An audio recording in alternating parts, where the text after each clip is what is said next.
তো যে বিষয়টা ছিল যে আমি তো ওয়েট করছি, তো আমি মনে করলাম যে ঠিক আছে এসএসসি পরীক্ষাটা শেষ হোক, তারপর আমি তার সাথে সব বিষয় নিয়ে কথা বলবো, এখন তাকে আমি ডিস্টার্ব করতে চাই না। তো এসএসসি পরীক্ষা শেষ হওয়ার পর আমি যখন এসএসসি পরীক্ষা দিব এরকম অবস্থা, তাদের পরীক্ষা শেষ, রেজাল্ট বের হয়েছে, সে সময় ফোনে করলাম, তার মার মোবাইলে ফোন করলাম। সেদিন এত বছর পর এই যে কথা হওয়া, তো সে তো খুবই অবাক যে আমি আবার তাকে ফোন দিব, এটা সে ভাবেনি কখনো। আফটার প্রায় 2 বছর পর কথা হয়, 2-2.5 বছর পর। তো খুব খুশি, আমি ফোন দিয়েছি। তো আমি বললাম যে আমরা তো এখন সম্পর্কটা চাইলে আবার কন্টিনিউ করতে পারি। তো সে বললো আমার কিছু সময় লাগবে, আমি কলেজটা শেষ করতে চাই, তারপর। আমি বললাম যে আরও সময় লাগবে, আচ্ছা ঠিক আছে, আমরা কিছু হলে কথা বলতে পারি। তো বললো যে আচ্ছা ঠিক আছে, কিন্তু তোমার এসএসসি পরীক্ষা শেষ হোক, আমিও কলেজ উঠি, তুমিও কলেজ উঠো, এরপর আমরা কন্ট্যাক্ট করবো। তো এই যে আবার ছাড়া কন্ট্যাক্ট, মাঝে মধ্যে হয়তো কথা হতো 2 মাসে একবার এরকম। তারপর যখন কলেজে ভর্তি হলাম তখন আমি বললাম যে ঠিক আছে, এবার আমরা ফুল ফ্রেশ রিলেশনশিপে যাই, দুইজনই কলেজে পড়ি, আমি শহীদানারে পড়ি, সে মাইলস্টোনে পড়ে। তো সে বললো ওকে ঠিক আছে, রিলেশন আবার কন্টিনিউ। আমার মনে হলো যে আমি যেটা চেয়েছিলাম, এত বছর ধরে যার জন্য অপেক্ষা করেছি, সবই পেয়েছি আমি, আমার আর কিছু পাওয়ার নেই এই জীবনে। তো শুরু রিলেশনশিপ। তো রিলেশনশিপ শুরু হওয়ার প্রায় 6 মাসের মাথায় আমি জানতে পারি যে অন্যান্য সহপাঠীদের কাছে এবং ফ্রেন্ড সার্কেলের মাধ্যমে যে তার মাইলস্টোন কলেজেও একটা রিলেশনশিপ আছে একটা মেয়ের সাথে, এবং সেই মেয়েটা তারই ক্লাসমেট। তো এখন আমার সাথে যেহেতু তার কন্টিনিউ রিলেশন, সো আমি কিন্তু বুঝতে পারছিলাম না যে ব্যাপারটা কি হচ্ছে। সো আমি ভেবেছি যে হয়তো অনলি ফ্রেন্ডস, এটা হয়তো অন্যরা অন্যভাবে নিচ্ছে, বা আমাকে হয়তো তারা কথা লাগানোর জন্য কিছু বলতে চাচ্ছে। তো আমি সেটা বিলিভ করি না। তো আমি তাকে জিজ্ঞাসা করেছি কয়েকবার, সে বলেছে যে জাস্ট ফ্রেন্ড, আমরা একসাথে এসএসসি পরীক্ষা দিয়েছিলাম, আমাদের একই সেন্টারে পড়েছিল, সেখান থেকে পরিচয়, জাস্ট ফ্রেন্ড। তো ঠিক আছে। তো ওই মেয়ের জন্মদিনের সময় সে আমাকে বলে যে বার্থডে ওর, আমরা সবাই সেলিব্রেট করতে যাচ্ছি। তখন উত্তরে একটা রেস্টুরেন্ট ছিল ভূতের আড্ডা, যেটা এখন উঠিয়ে দেওয়া হয়েছে। তো ওই রেস্টুরেন্টটায় পরবর্তীতে আমি জানতে পারি তার ফ্রেন্ড সার্কেলের মাধ্যমে যে পার্টিটা সেই থ্রো করেছিল ওই মেয়েটার জন্য, মেয়েটাকে সারপ্রাইজ দেওয়ার জন্য। তো যখন ইন্টার পরীক্ষার রেজাল্ট দেয় তার আগে ওরা পুরো ফ্যামিলি যায় হচ্ছে ইন্ডিয়াতে, আজমির শরীফে। তো সেই সময় সে যখন ইন্ডিয়াতে যায়, আমি বাংলাদেশে থাকি, ওই মেয়েটা আমাকে ফোন দেয়। ফোন দিয়ে সে আমাকে নানা নাজে বাজে কথা বলে যে তার বয়ফ্রেন্ডের সাথে আমি কেন রিলেশন রেখেছি, আমি কেন তাকে ছাড়ছি না। আমি বললাম আমি তো এগুলোর কিছুই জানি না, এবং সে যেহেতু ইন্ডিয়া, আমি তার সাথে কন্ট্যাক্ট করতে পারছি না। তো এমন কোনো কথা নাই যে সে বললো না। এখানে আরেকটা ছোট বিষয় অ্যাড করতে চাই, আমার এসএসসি পরে যে 3 মাস গ্যাপ ছিল, তখন কিন্তু আমি নাচের স্কুলে ভর্তি হই, বুটবল ললিত কলা একাডেমি বাফা। আমি ওখানে ক্লাস করতাম উত্তরা শাখাতে। তখন নাচটা শেখা ছিল শুধুমাত্র একটি সময়, মানে টাইম পাস করার জন্য। আর এমনিতে ভালো লাগতো ছোট থেকে নাচের প্রোগ্রাম দেখতে টেলিভিশনে, জাস্ট কিভাবে নাচটা করে এটা জানার জন্য, কালচারাল অ্যাক্টিভিটিসে পার্টিসিপেট করার জন্য, দ্যাটস ইট। এটাকে প্রফেশন হিসেবে নিব বা নাচ করব, টেলিভিশনে কাজ করব, এরকম মানে স্বপ্ন দেখিনি কখনো। কারণ আমার ওই ধ্যান ধারণা ছিল ওই ছেলেটাকে নিয়েই, আর বাকি সবকিছু আমার কাছে মনে হতো যে এক্সট্রা সবকিছু, ওইটাই আমার মেইন। তো ওই মেয়েটা আমাকে খুব মানে একটা কথা বলেছিল, সেটা আমার এখনো মনে পড়ে, যে আমাদের তখন স্কুলে, নাচের স্কুলে আমাদের সামনে একটা ছোট পার্ক ছিল, পার্কে আমাদের গ্রুপ নাচ হতো তখন। তো স্কুলে যারা যারা মানে নাচ শিখতো তারা সবাই গ্রুপে নাচ করতো। তখন সে আমাকে বলে যে তোর মূরত্ব শুধু ওই পার্কে নাচ করার, তুই তো রাস্তার মেয়ে, এর বেশি তো কিছু করতে পারবি না। তো এই কথাটা না এখন আমার খুব কানে বাজে, এই কথাটা আমি ভুলতে পারি না এখন পর্যন্ত, যে এত খারাপ খারাপ কথা আমাকে শুনতে হয়েছে সে সময়, যে আমি জানি না, আমি কিন্তু জানি না যে সে আরেকটা রিলেশনশিপে আছে। যদি আমি জানতাম তাহলে হয়তো আমি আগাতাম না। তো পরে যখন সে ইন্ডিয়া থেকে আসে, আমি ফোনের সবকিছু রেকর্ড করে রাখি, তখন কিন্তু কল রেকর্ড করা যেত, যে বাটন সিস্টেম যে ফোনগুলো ছিল ওটাতে কল রেকর্ড করে আমি তাকে শোনাই যে কথাগুলো আমাকে শোনানো হয়েছে এই মেয়েটাকে। তখন সে বলে মেয়েটা আমাকে জাস্ট পছন্দ করে, তোমাকে হয়তো এমনি কথাগুলো বলেছে, বাদ দাও, এগুলো সব ভুলে যাও। আর তার আর আমার দেখা হতো, বিষয়টা কিরকম যে রেস্টুরেন্টে তখন কিন্তু বসে প্রেম করা হতো না, দেখাও হতো, এমন না যে দূর থেকে দেখা হতো। আর সে বলতো যে আমি কাছে দেখা করব না, আমার প্রবলেম আছে কেউ দেখলে। তাদের ফ্যামিলি পলিটিক্যাল ব্যাকগ্রাউন্ড ছিল, সো ওকে অনেকে চিনতো, সো দেখলে কেউ প্রবলেম। তো আমি ইউসিসিতে যখন কোচিং শুরু করলাম ঢাকা ইউনিভার্সিটির জন্য, তখন সে ল ল পড়ার জন্য ল ইউনিভার্সিটিতে ভর্তি হলো, একটা প্রাইভেট ইউনিভার্সিটি, সেটা ধানমন্ডিতে ছিল। তো দেখাটা আমাদের কিভাবে হতো, আমি তার জন্য ধানমন্ডির বাসে উঠতাম, মানে সে গাজীপুর থেকে আসতো, আমি এয়ারপোর্ট থেকে উঠতাম, বাসটা ধানমন্ডি যেত, আমি খামার বাড়িতে নামতাম, এবং তখন কিন্তু ওয়ান ওয়ে ছিল রিক্সার, আমি খামার বাড়ি থেকে হেঁটে ফার্ম গেটে যেতাম ইউসিসিতে। আমি ফার্ম গেটের বাসে উঠতাম না, তার সাথে ওইটুকু পথ যাওয়া, এটাই ছিল আমার জন্য মানে তার সাথে দেখা হওয়া। এবং কোচিং করাটাও কিন্তু এত ইম্পর্টেন্ট ছিল না, তার সাথে দেখা করাটাই ছিল আমার জন্য ইম্পর্টেন্ট। এবং তার বাসটা সংসদ ভবন হয়ে ধানমন্ডি চলে যেত, এবং আমি প্রতিদিন রোদ্রের মধ্যে হেঁটে হেঁটে ফার্ম গেট যেতাম। এটা কিন্তু আমি জানতাম যে তার অন্য কারোর সাথে হয়তো ইনভলভ আছে, যেটা আমার কাছে স্বীকার করতো না কখনো। তো তার বিহেভ আস্তে আস্তে একটু চেঞ্জ হতে থাকলো, আমার মনে হলো। আগে রাতে কথা বলতো, সারা রাতে কথাও কমিয়ে দিল, দেখা কমিয়ে দিল, বলতো যে এভাবে প্রতিদিন যাওয়া আসা করি আমার ভালো লাগে না, আমি ফ্রেন্ডদের সাথে যেতে চাই, আমার ফ্রেন্ডরা থাকে ওদের সাথে যেতে। ঠিক আছে, একটা টাইম পরে আমি অনেকগুলো প্রুফ পেলাম যে সে আরেকটা রিলেশনশিপে আছে। বসার পর আমি শুধু তাকে একটা কথাই জিজ্ঞাসা করি ওই সময়, যে আমি আগে পরে কোনো কথাই জানতে চাই না, আমি শুধু জানতে চাই যে তোমার মেয়েটার সাথে শারীরিক সম্পর্ক হয়েছে কিনা, কারণ আমার সাথে তার এরকম কোনো সম্পর্ক ছিল না। যে বললাম যে দূর থেকে দেখা, এটুকুই ছিল আমার ভালোবাসা। তো আমি বলতে চাচ্ছি যে আগে পিছনে আমি কিছু জানতে চাচ্ছি, আমি ইয়াস অর নো জানতে চাচ্ছি। তখন সে বলে ইয়াস। তো আমার হাতে একটা গ্লাস ছিল, আমি গ্লাসটা ছুঁড়ে মেরে চলে আসি, উঠে আমি বাসে করে চলে আসি। ওইটাই শেষ দেখা সরাসরি আমার। এখনো মনে আছে যে একসাথে আসার কথা ছিল, বাট আমি চলে আসি ওই গ্লাসটা ভেঙে। সে কিভাবে এসেছে আমি জানি না। তো পুরোটা বাসে আমি কাঁদতে কাঁদতে আসি ফার্ম গেট থেকে এয়ারপোর্ট পর্যন্ত। এবং আমার মনে হয় যে মানে পরবর্তীতে যেটা আমি জানতে পারি যে আমি যখন ছিলাম না, যে সেই গ্যাপের মধ্যে তার ওই রিলেশনশিপটা হয়েছিল, এবং পরবর্তীতে সে ভেবেছিল যে আমার সাথে কন্টিনিউ করার পর হয়তো একজনকে সে তাকে হয়তো বাদ দিয়ে দিবে সে, বাট সে আসলে দুইটা রিলেশনে কন্টিনিউ করছিল, ওই মেয়েটাকেও সে না করতে পারছিল না। এখন এখানে তার ফল্টটাও আমি কিভাবে দেখবো, কারণ সে ভাবেনি যে আমরা বরং সিচুয়েশনটাকে অ্যাকসেপ্ট করি। ওর জায়গা থেকে বিষয়টা বলার থাকলে হয়তো 1000 টাইপ অফ লজিক আছে ওখানে। আপনার জায়গা থেকে এটা সত্য, ওর জায়গা থেকে সত্যটা অন্যরকম। যে মেয়েটা সম্পর্ক করেছে তার জায়গা থেকে সত্যটা বাট রাইট। সো ট্রায়াঙ্গেল সিচুয়েশনে তিনজনই তিন জায়গা থেকে সত্য, এবং তিনজনেরই কিছু না কিছু লজিক আছে। আমি শুধু বয়সটাকে দেখতে চাই। আপনার যখন ব্রেকআপ হলো তখন বয়সটা কত? মানে যখন আপনি গ্লাসটা ভাঙলেন ওই সময় বয়সটা কত? 18। সো 18 এজ, এই এইজে এত যুক্তি দিয়ে প্রেম চলে না, ডেফিনেটলি চলে না। এখানে ফুল অফ ইমোশন, বয়সন্ধিকাল, এবং এখানে আসলে কি হয় মানে এত জাজমেন্টে যাওয়াটা খুব মুশকিল। বরং আমরা আপনার জীবনের ঘটনা থেকে আমরা আমাদের যেন শিক্ষাটা নিতে পারি, আমাদের যেন কিছু না কিছু হলো ওই রকম সিদ্ধান্ত নেবার ক্ষেত্রে যেন সতর্ক হতে পারি, যেটা কারণে আপনি মূলত আজকে এখানে এসেছেন। সো ওই জায়গাগুলোকে আমরা ফোকাস করি। সো প্লিজ ডু নট জাজ হার, কারণ ওনার লাইফে যে ঘটনা ঘটেছে তার চেয়ে ভয়ঙ্করতম ঘটনা অনেকের জীবনে ঘটে। ঠিক আছে, উনি যে সাহস করে আজকে এখানে বলতে এসেছেন নিজেকে হালকা করার জন্য, এইটাকে অ্যাপ্রিসিয়েট করার মতো। তো বলেন তারপর কি হলো? তারপরে আমার মনে হলো যে আমি আসলে তাকে ছাড়া থাকতে পারবো না, যত কষ্টই হোক আমি তার সাথে থাকবো। আমি তাকে বুঝাবো যে তুমি আমার সাথে থাকো, টাইম নাও ওই মেয়েটার থেকে দূরে আসার জন্য। কিন্তু কোনোভাবেই সে আর কি আমার সাথে কন্ট্যাক্ট করে না। তো আমি এতটা মানসিকভাবে ভেঙে পড়ি যে তার ইউনিভার্সিটির সামনে গিয়ে আমি দাঁড়িয়ে থাকতাম ঘন্টার পর ঘন্টা। মানে আপনি ব্রেকআপ করার পরে আপনি ওকে পাওয়ার জন্য পাগলের মতো হয়ে গেছেন। মানে এতটা বেশি ক্রেজি ছিলাম আমি সেই সময় তার জন্য। তো তার ইউনিভার্সিটি ছেলেদের দিয়েও আমাকে থ্রেট দিয়েছে যে এই ভার্সিটির সামনে যেন তোমাকে আর দাঁড়াতে না। ঘন্টার পর ঘন্টা আপনি একাই দাঁড়িয়ে থাকতেন ওখানে? আমি একাই দাঁড়িয়ে থাকতাম। আর আমার সেই সময় তেমন কোনো বন্ধুও ছিলেন, আমি খুব ইন্ট্রোভার্ট ছিলাম। তার বন্ধুদের সাথেও অনেকবার কথা বলার চেষ্টা করলাম, তারা বললো যে দেখো যেহেতু ওরা অনেক কাছাকাছি ছিল একটা সময়, সহপাঠী মানে কি এভরিডে তাদের মিট হতো, দেখা হতো, এবং যেহেতু সহপাঠী ছিল বাসাতেও তাদের অ্যাক্সেস ছিল, ফ্রেন্ড সার্কেল যখন যেত গ্রুপ ওয়াইজ, আমি তো অনেক দূরত্ব ছিল আমাদের মধ্যে, জাস্ট ফোনে কথা হতো। তো হয়তো ইমোশনাল অ্যাটাচমেন্টটা তার সাথে বেশি এবং তাকে হয়তো ছাড়তে পারছে না। তো আমার একটা প্রশ্ন ছিল তাহলে সেকেন্ড টাইম কেন আমার সাথে রিলেশনশিপটা কন্টিনিউ করলো? তখন আমাকে না করে দিলেই পারতো। এতগুলো বছর আমি যে তার জন্য অপেক্ষা করলাম, সেই অপেক্ষার সময়গুলো আমাকে কষ্ট দিত, যে এই অপেক্ষাগুলোর তাহলে মূল্য কোথায় গেল। এবং এই সময়টাই কিন্তু অনেক ছেলে আমাকে প্রপোজ করেছে, আমি কিন্তু কাউকে ইয়াস বলিনি, কারণ আমি ওই কমিটমেন্টের জায়গাটা ঠিক রেখেছিলাম। তো এরপর আমি ইউনিভার্সিটিতে উঠি। আমার ঢাকা ইউনিভার্সিটি পরীক্ষা জঘন্য হয়, খুবই খারাপ হয়, চান্স হয় না আমার বাবা মাও খুব কষ্ট পায় সেটার কারণে, বিকজ এটা আপনার লেখাপড়াতে ইফেক্ট করছিল।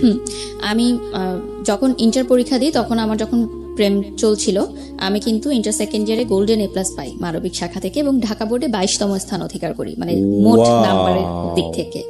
মানে যোগ করে সব নাম্বার যোগ করে আমি 22তম হই, এবং মানবিক শাখা থেকে প্রথম মানে 22তম আমিই হই। মানে এর আগে যারা হয়েছে 1 থেকে 21 তারা সবাই সায়েন্স বা কমার্সে। ও মানে কম্বাইন্ড, হ্যাঁ, কম্বাইন হোল ঢাকা বোর্ডে আমি 22তম হই। মানে সায়েন্স আর কমার্স কোনো ব্যাপার না, সবকিছু হ্যাঁ, মিলিয়ে হোল So এটা। brilliant. এবং কত সালে এটা? এটা হচ্ছে 2012, এবং আমাকে গভর্নমেন্ট থেকে কিন্তু প্রতি বছর টাকা দেয়া হতো। ক্যান ইউ ইমাজিন এই মেয়েটা ঢাকা ইউনিভার্সিটিতে চান্স পায়নি জাস্ট বিকজ অফ এই উলালা টাইপ প্রেম।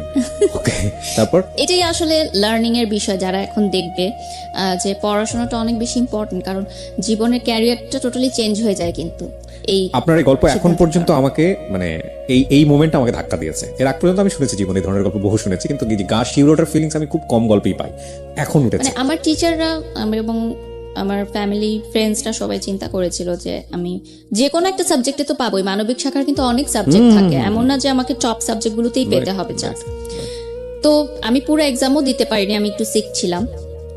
তো তারপর আমি ভর্তি হই ইন্ডিপেন্ডেন্ট ইউনিভার্সিটি বাংলাদেশ আইবিতে বসুন্ধরা শাখা, এবং ওখানে আমি ফুল স্কলারশিপ নিয়ে ভর্তি হই। মানে আমার কোনো কোন সাবজেক্টে পড়েন? আমি মিডিয়া এন্ড কমিউনিকেশনে ভর্তি হই, ওকে। এবং আমার কোনো টিউশন ফি লাগতো না, ফুল ফ্রি। আমি প্রাইভেট ইউনিভার্সিটিতে পড়তাম, যেহেতু আমার রেজাল্টটা ভালো ছিল। যেহেতু আমি বলেছি আমি মিডল ক্লাস ফ্যামিলির মেয়ে, সো অবভিয়াসলি প্রাইভেট ইউনিভার্সিটির এত খরচ নেওয়াটা সম্ভব ছিল না। তো শুরু হয় আমার নতুন পড়াশোনা সবকিছু। তো সেই সময় আমার ফেসবুক নতুন, তো ফেসবুকে আমার একটা ছেলের সাথে পরিচয় হয়। সেই ছেলেটা তখন জব করে অলরেডি একটা গার্মেন্টস ফ্যাক্টরিতে, আমার চেয়ে প্রায় 14 বছরের বড়। তো যেহেতু আমার তেমন কোনো ফ্রেন্ড ছিল না, সো আমি তাকে কখনো দেখিনি, তার সাথে কথা বলতাম, জাস্ট শেয়ার করতাম যে আমার এরকম ব্রেকআপ হয়ে গেছে, আমার খুব খারাপ লাগছে, ছেলেরাই মনে হয় খারাপ, সব ছেলেরা খারাপ, এরকম আমি কথা বলতাম। তো এক সময় সে বলে যে আমি তোমার সাথে দেখা করতে চাই। তো দেখা করলাম, দেখলাম যে আমার চেয়ে অনেক সিনিয়র একটা ভদ্রলোক বলতে গেলে। তো আমার তার সাথে কথা বলতে ভালো লাগতো যে আমি কথাগুলো বলে হালকা হতে পারতাম। আর আমার তখনকার সেই সময় সমসাময়িক বান্ধবীরা সবাই কিন্তু প্রেম করছে, একদম চুটিয়ে প্রেম করছে। তো তাদের সাথে কিন্তু এই দুঃখের কথাগুলো কয়জন বা কতক্ষণ ধরেই বা শুনতে চায়, তারাও কিন্তু নিজেদের লাইফে ব্যস্ত, এবং দিনের পর দিন কিন্তু কেউ শুনতে চাবে না। তো তার সাথে আমি শেয়ারিং গুলা করতাম। স্টিল নাও কিন্তু আমার ফ্যামিলি জানে না যে আমার পার্সোনাল লাইফে কি হচ্ছে, স্টিল জানে না। না, তাদেরকে আমি একটুও বুঝতে দেইনি, কারণ আমি খুবই চাপা স্বভাবের ছিলাম ছোট থেকে। তো নাচের ক্লাসও চলছে কন্টিনিউ, নাচের ক্লাসের মতো চলছে, টুকটাক অনুষ্ঠান করছি আমি। বাংলাদেশ টেলিভিশনে আমার বিতর্ক করতাম, কুইজ প্রতিযোগিতা, এবং জাতীয় পর্যায়ে আমার বিভিন্ন পুরস্কারও আছে। সেটা 2008 থেকে বাংলাদেশ টেলিভিশনে করি। তো ইউনিভার্সিটিতে ওঠার পর আমার কিছু ফ্রেন্ড হয় ইউনিভার্সিটিতে প্রথম, তারা বুঝতে পারে যে আমি মেন্টালি ওকে না। মানে হঠাৎ কান্না করে ফেলি, হঠাৎ কোনো নিউ রিলেশনশিপ কাপলকে দেখলে আমার খুব খারাপ লাগে, যেটা হয় ব্রেকআপের পর, এবং তাকে আমি ভুলতে পারছিলাম না কোনোভাবেই। মানে আমার মনে হচ্ছিল যে জিনিসটা আমার, সেটা চোখের সামনে দিয়ে আরেকজন নিয়ে চলে যাচ্ছে, এটা আসলে মানা যায় না। তো আমার মনে হলো যে আমি আসলে মানসিক চাপটা নেওয়ার জন্য প্রস্তুত না এই বয়সে। তো আমার মনে হলো যে আমি আর বেঁচে থাকতে চাই না, কারণ আমি আসলে এটা দেখতে পারবো না যে আমার ভালোবাসার মানুষটা অন্য কারোর সাথে আছে। ইন দ্য মিড টাইম ওই মেয়েটাও কিন্তু আমাকে কন্টিনিউয়াস থ্রেট দিতে থাকে যে আমার বয়ফ্রেন্ডের সাথে তুমি দেখা করবা না, তাকে কোনো ফোন করবা না, কারণ আমি তাকে ডেইলি ফোন করতাম, মেসেজ করতাম। সে আমাকে ফোন করে নানান আজে বাজে গালাগালি যত ছিল অনেক কিছু বলে। তো সেই সময় আমার মনে হয়েছিল যে আমি মনে হয় মারা যাবো, আমি মরে যেতেই চাই। সে সময় তো ট্যাবলেট এতটা ইজি ছিল না, তো ছিল যে আমি ফার্স্ট দিতে চেয়েছিলাম, প্রিপারেশনও নিয়েছিলাম, বাট জাস্ট একটা মোমেন্টের জন্য আমার মনে হলো যে আমারটা জীবন তো মাত্র শুরু। মানুষ বলে যে ইউনিভার্সিটি লাইফটা অনেক এনজয়েবল হয়, এবং সামনে আরো অনেক জীবন বাকি আছে, এবং আমি দেখতে চাই যে আমাকে ছাড়া সে কতটা সুখে আছে, আমি শেষটা দেখতে চাই, আমি এত তাড়াতাড়ি হেরে যেতে চাই না। তো আমি ওই পথ থেকে আবার ফিরে আসলাম। মানে এটা ফ্যামিলি জানে না আপনি মানে কোনো স্টেপস ভাবে নিতে পারেন? ফ্যামিলি জানে না। ওকে। তো যেটা হয় যে ইউনিভার্সিটিতে ভর্তি হওয়ার পর আমার মনে হয় যে না, আমি মুভ অন করা দরকার। এভাবে যদি আমি থাকি তাহলে আমি অসুস্থ হয়ে যাব মানসিকভাবে। তো তো ওই সময় আমাদের একটা প্রোগ্রাম শুরু হয় এবং তখন আমি টেলিভিশনেও নাচ করা শুরু করি আস্তে আস্তে। আমাদের স্কুল থেকেই আমাদের নিয়ে যাওয়া হতো। তখন প্রথম বাংলাদেশি আইডল শুরু হয় এসএ টিভিতে এবং ওখানে আমাদের স্কুল থেকে আমি কাজ করার সুযোগ পাই। ওখানে যে টপ 10 পার্টিসিপেন্টরা থাকে তাদের সাথে জুটি হয়ে নাচ করার সুযোগ পাই আমি। তো আমার তখন বাংলাদেশ আইডলের শুটিং চলতে থাকে। তো এফডিসিতে আমাদের প্রায় 1 সপ্তাহের মতো থাকতে হয়েছিল শুটিংয়ের পারপাসে। তো সেই সময় দেখা যেত অনেক রাতে শুটিং শেষ হতো, আমাদের আসতে অনেক লেট হয়ে যেত। তখন ওই যে যার সাথে আমি কথা বলতাম, যে বললাম যে ভদ্রলোক, উনি আমাকে নিয়ে যাওয়া আসা করতেন অ্যাজ আ ফ্রেন্ড। গার্মেন্টসের সেই ভদ্রলোক করেন, মানে উনি মার্চেন্ডাইজার ছিলেন। ওকে। তো উনি আমাকে নিয়ে যাওয়া আসা করতেন এবং একটা গুড ফ্রেন্ডশিপ আমাদের মধ্যে তৈরি হয়। তো ওই বাংলাদেশ আইডল চলাকালীন সময় সে আমাকে বিয়ের প্রস্তাব দেয়, আচ্ছা, যে সে আমাকে বিয়ে করতে চায়। একটা সময় গিয়ে আমার মনে হলো যে যে আমাকে বিয়ের প্রস্তাব দিয়েছে সে তো সব দিক দিয়ে ঠিকই আছে, ভালোই আছে, এবং আমি যদি বিয়ে করে আরেকটা জায়গায় লাইফ সেটেল করতে পারি তাহলে হয়তো আমি মানসিকভাবে একটু সুস্থ হতে পারবো, মানে মিসিংটা থাকবে না, খারাপ লাগাটা থাকবে না। This is the main part of the story. হ্যাঁ, এক্স্যাক্টলি, যে একজনকে ভুলার জন্য আমি আরেকজনকে উপর নির্ভরশীল হতে চাচ্ছি। রাইট। এবং বিয়ে করলে একটা নতুন বাড়িতে আমি যাব, সেখানে এটা শুধু আপনার পারসেপশন না, কিন্তু এটা কিন্তু আমাদের সমাজের পারসেপশন। অনেক সময় দেখবেন যে মেয়ে কাউকে পছন্দ করেছে, বাবা মা সেটা জেনে ফেলেছে, যত দ্রুত পারো বিয়ে দিয়ে দাও, এবং এই বিয়ে দিয়ে দিলে কি হয়ে গেল, বাস প্রবলেম সলভ। কিন্তু আসলে প্রবলেমের শুরুটা হয় তখন, এবং সেই প্রবলেমটা এত ভয়াবহ হয়, আনথিঙ্কেবল। তবে এইটা যে আসলে সবসময় যে কাজ করে না তাও না, কারণ প্রিমিটিভ অনেকেই সুখে থাকে কিন্তু, এবং অনেকে জোর করে দিয়েও একটা পর্যায়ে মানিয়ে নিতে নিতে মোটামুটি সেটেল হয়ে যায়। সুখে থাকাটা আসলে নিজের বিষয়। এবং আরেকটা বিষয় হলো যে ধরেন সংসার জীবনে কেউ সুখী না, কিন্তু দেখা গেল যে হচ্ছে না, দুজনের মধ্যে ম্যাচ হচ্ছে না, একটা বাচ্চা নিয়ে নাও, বাচ্চা নিলে হয়ে যায়। সামটাইম ইট ওয়ার্কস, যদি কাজ না করে তাহলে এটা ওয়ার্স্ট লাইফ, ডেফিনেটলি ওয়ার্স্ট। ওকে, তারপর কি হলো?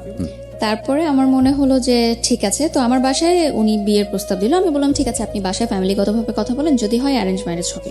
এবং আমি তাকে ক্লিয়ার করলাম যে আমি কিন্তু আপনাকে ভালোবাসি না, আমি কিন্তু এখনো তাকেই ভালোবাসি, আপনি কি এটা মেনে নিয়ে আমাকে বিয়ে করবেন? তো সে বলে ঠিক আছে, সমস্যা নেই, কারণ সে হয়তো এতটা ম্যাচিউর ছিল সেই বয়সে, সে ডিল করতে পারবে এটা, যে ভেবেছে যে ঠিক আছে, ছোট বাচ্চা মেয়ে বলছে, বিয়ের পর ভুলে যাবে। সে তো আমার চেয়ে 14 বছরের বড় ছিল, সো তার অবভিয়াসলি থিঙ্কিংটা ওভাবেই সে চিন্তা করেছে যে তখন আপনি ফার্স্ট ইয়ারে, হ্যাঁ 19 বছর বয়স। তো বাসায় প্রথমে যখন উনি বলে তখন বাসায় মেনে নেয় না, কারণ উনি আমার যে বয়সের এজ ডিফারেন্সটা অনেক ম্যাটার ছিল, এবং বাসা থেকে বলে যে না, এখন তো মানে বয়সের এজ ডিফারেন্সটাই বেশিরভাগ ম্যাটার ছিল। তো শুটিং নিয়েও যখন প্রবলেম শুরু হতে থাকে তখন আমার মা মনে করে যে মেয়ে মিডিয়ার পথে যাচ্ছে, সেটা আটকানোর জন্য মেবি বিয়ে দিয়ে দিলে ভালো হবে, যেটা মানে হয়তো তারা এটা ভেবেছিল যে সংসার তো করতেই হবে, আজ হোক কাল হোক। তো যদি আগে থেকে লাইফটা সেটেল হয়ে যায় তাহলে দোষ কি, পড়াশোনা তো চলছে, পড়াশোনার মতো থাকুক, এদিকে সংসার করুক, অ্যাটলিস্ট এই নাচ গানের যে ভূতটা টেলিভিশনে কাজ করার, এটা চলে যায়। তো একটা সময় রাজি হয়। তো আমার বাংলাদেশ আইডলের ফাইনালের যেদিন শুটিং থাকে, মানে ফাইনাল এপিসোডের, আমার এখনো ইউটিউবে 8 এপিসোড পর্যন্ত আমার নাচগুলো আছে, এরপরে আর নেই। বাংলাদেশ আইডল একটা গানের অনুষ্ঠান ছিল, হ্যাঁ, কিন্তু গানের অনুষ্ঠানের মানে যারা পার্টিসিপেন্ট ছিল টপ 10, তাদের সাথে নাচের একজন জুটি থাকতো, মানে গানটাকে আর একটু সুন্দর করার জন্য, দর্শকদের কাছে মনোরঞ্জন করার জন্য। তারপর দেখা যায় যে ওই দিন শুটিং এর দিনই আমার বিয়ে হয়, সেটা আমি জানতাম না আসলে। আমার বাসায় খুব ঘরোয়া পরিবেশে বিয়েটা সম্পূর্ণ হয়, মানে কোনো প্রোগ্রাম করে না। তো তার 3 মাস পর আমাকে উঠিয়ে নেওয়া হয়। 3 মাস আমি আমার বাবার বাড়িতেই থাকি। আমার বাবা মা বলে যে 3 মাস সময় নিলাম।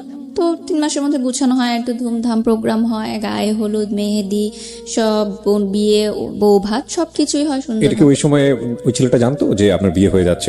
হ্যাঁ, এখানে আমি বলবো যে আমি তাকে কন্ট্যাক্ট করার চেষ্টা করি যে আমি কিন্তু বিয়ে করছি। সে বলে ঠিক আছে, ফাইন, বিয়ে করো, কোনো সমস্যা নেই। তো আমার যেদিন বিয়ের অনুষ্ঠান হয়, বিয়ের শপিংয়ে যাই। তো আমি ওর যখন আগে আমার বয়ফ্রেন্ডের সাথে কথা বলতাম, তখন আমরা চিন্তা করতাম যে বিয়ের দিন আমি লাল লেহেঙ্গা পরবো, এটা আর কি কথা বলতাম। তো বিয়ের যখন মার্কেটিং করতে যাই আমি আর আমার হাজবেন্ড, তখন বসুন্ধরা কমপ্লেক্সে যাই। আমার এখনো মনে আছে সে একটা গোলাপি লেহেঙ্গা আমার জন্য পছন্দ করে। তাই আমি বলি যে না, এই লেহেঙ্গাটা সুন্দর না, আমি লাল লেহেঙ্গাই পরবো। কারণ আমার মাথায় কিন্তু ওইটাই ছিল যে আমি আমার কমিটমেন্টটা রাখবো, যে আমি আমার বিয়ের দিন লাল লেহেঙ্গাই পরবো, এবং সেটা ওর জন্য করবো।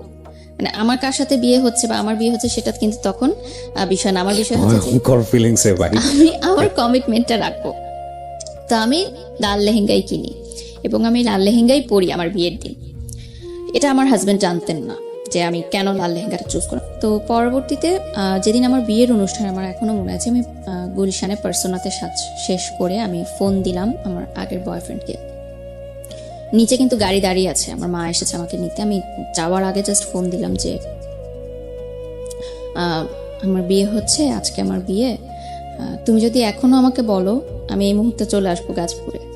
এই অবস্থায় চলে আসবে? হ্যাঁ, এই লাল লেহেঙ্গা পরে আমি চলে আসবো, তুমি শুধু আমাকে অ্যাকসেপ্ট করো, আমি কমিউনিটি সেন্টারে যাব না।